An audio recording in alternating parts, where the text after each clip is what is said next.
Hey everyone, got another Bible review. This Bible was sent to me by Church Bible Publishers. This is the Wide Margin CAMEO. They are on pre-order right now at Church Bible Publishers. Go to that web address and you can search. This is the 120RL for red letter, and this is the S1BK. I'm not sure what the S signifies, but this is the S1BK. BK usually means black. So S1BK is the top grain. They also have a calfskin, ironed calfskin, which is the C1BK. So this is the 120RL S1BK Wide Margin CAMEO Edition. Now to start with, this is obviously the different cover, the top grain cover. I think it's been really popular for Church Bible Publishers. I have their Schofield in the top grain, and it is phenomenal. This top grain feels a little different, but not bad. It's really nice. You can see it has 5 raised ribs on the spine, with the Holy Bible red letter, Authorized King James and CBP, nicely stamped into it. Has a little bit of depth. It's really nice. Really nice and crisp, great color. You can see the stitched perimeter around the cover.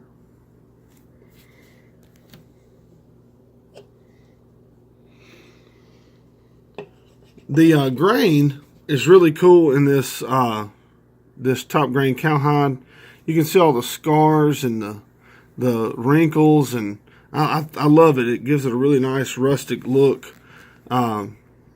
Kind of untarnished, really original, if that's better to say. I know the iron calfskin is smoothed out.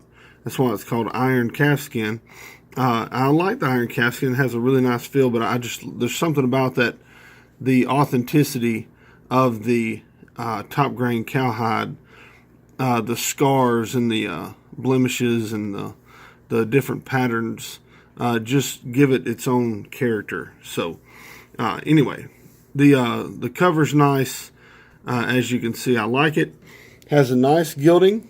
All Church Bible Publisher Bibles are well gilded. They're just really nice. I cannot complain at all. And they seem to have somewhat of a red undertone. I wouldn't call it an art gilding, but it has a tint to it.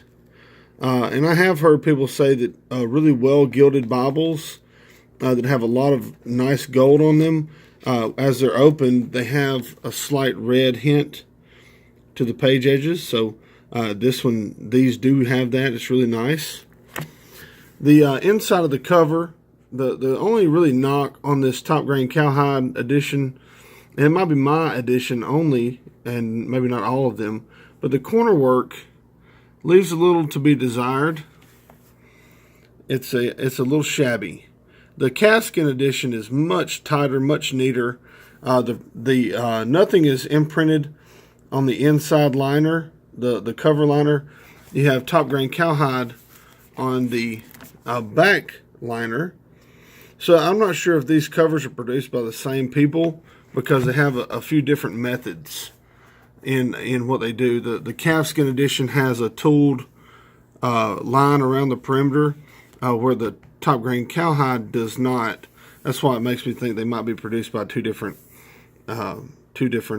companies, or maybe that's just their practice with the cowhide versus the iron calfskin. So nonetheless, it's secure due to the perimeter stitching. It's really nice, but you can kind of hear this. You hear it catching the edge of that page, because that larger fold over, you can already see it kind of, well, you might not be able to see it right here. It catches that cover sheet a little bit, just how far those edges stick out. That's, to me, I'm a rebinder also, so I can fix that. So it's not a big deal, but it might be a small minor deal to you guys. If you're a corner freak, that might throw you off a little bit. But knowing that it's perimeter stitch will definitely help your confidence in using it. that you're not going to tear it up. So, also this liner is a thicker liner, has a little more body to it, a little less flexibility, which is fine. You know, everybody likes their own, you know, whatever they like. The calfskin edition is much more fluid. It's a thinner liner, and this is a much more firm, thicker synthetic liner. You can see it's edge lined to the block. Let's see if I can get the shadow. Yeah, there you go. You can see the shadow of the edge lining where the liner goes up on the text block. This end sheet is a leatherette end sheet. It kind of matches this liner. It matches it close enough. It's nice. You have several white sheets to start with. Then you have your presentation page, your CAMEO presentation page. There you go. Then you have your family records.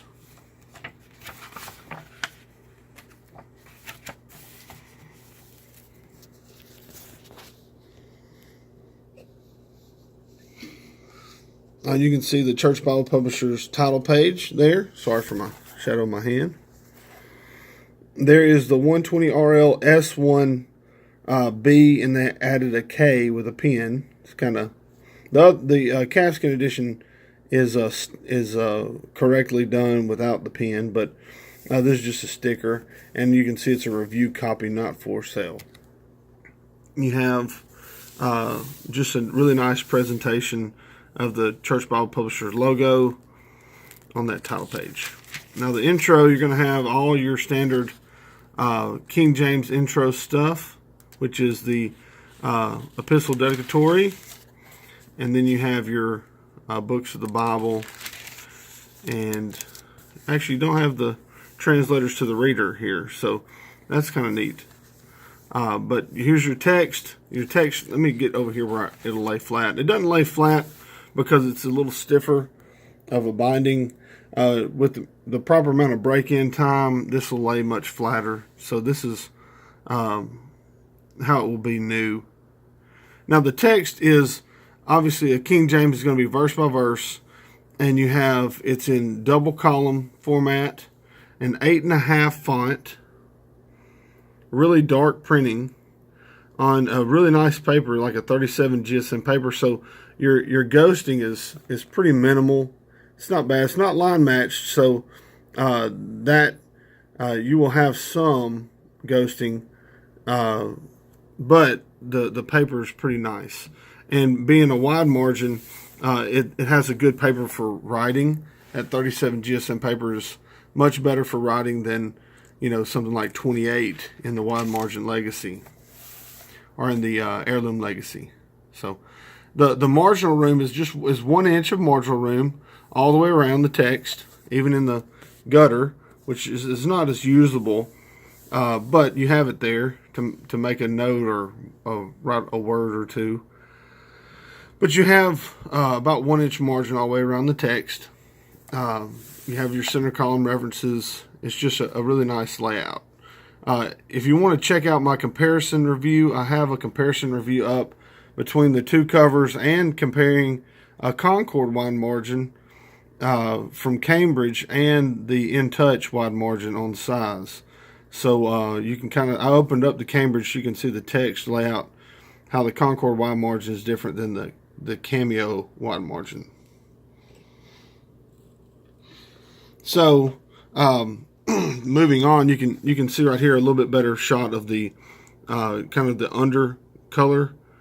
It has a red tint to it, hue to it, whatever you want to call it. Not sure if that was intentional or accidental, but it's really nice. It looks really good. So as we turn through, I want to show you the red letter. The text is the same all the way throughout, the double column, 8.5 font, really dark printing. It's excellent.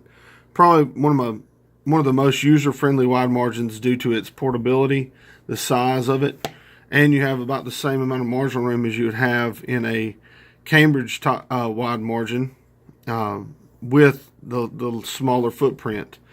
And the text size is a little bit bigger in this edition, the wide margin CAMEO, than in the wide margin Concord. So, just FYI. It comes with 2 ribbons. Beautiful black and gold or black and yellow head and tail bands. Here's your red letter. It's a really nice red on the red letter. Not a pink. It's not a crimson.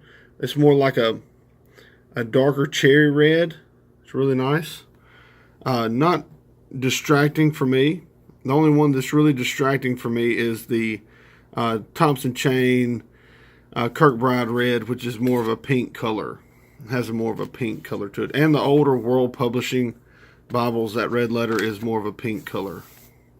So I'm going to take you to the end of the text, and you have, you go back here. When you get to the end of the text, you do not have a concordance, but you do have a couple of pages for notes, and you could put a key for if you did wide margin, like a wide margin note-taking style where you use symbols and colors. You can put the key back here for what color means what symbol means what, because you only really have 2 pages for notes. So it's not for extensive sermon notes. It's more for an index or to help you navigate the notes that are already in the margins. Then you have a Bible Maps section. Here's your list of maps. You can pause that and read all the maps. You also have a map index. And you know, I've never really read the map index much. But these maps are awesome. They are on a thicker cardstock, so and you have marginal room for notes on them as well, which that should be standard. If you use your maps, and you're going to have to draw on them, really. If you use your maps to really understand the visualize and imagine the older world and the you know, the Exodus, like this is the Exodus. You're gonna draw lines. You're gonna make notes. So it's really nice having the marginal room in the maps as well. So really nice color on these maps. Some great information. I looked through them. Really nice. That's a double map where it's like both of these create one large map. The Ministry of Jesus was really cool. And anyway, so you have some of the older style and the newer style maps in there. You have a couple of white sheets, and then your end sheet, that leatherette end sheet. And here's your back liner. You can see top grain cowhide. And these corners, bulky corners. So here's the back of the edition as well. That's a really nice top grain cowhide, and just looks really good. Thank you again to Church Bible Publishers for providing the edition to review. And please, for $65, these are on pre-order. Go check them out. I mean, if you like wide margins and you like portable Bibles, this is excellent. This is going to be one of your favorite Bibles, especially if you're a King James fan. You're going to love this Bible. So thank you again to them. Support that ministry, please. And God bless.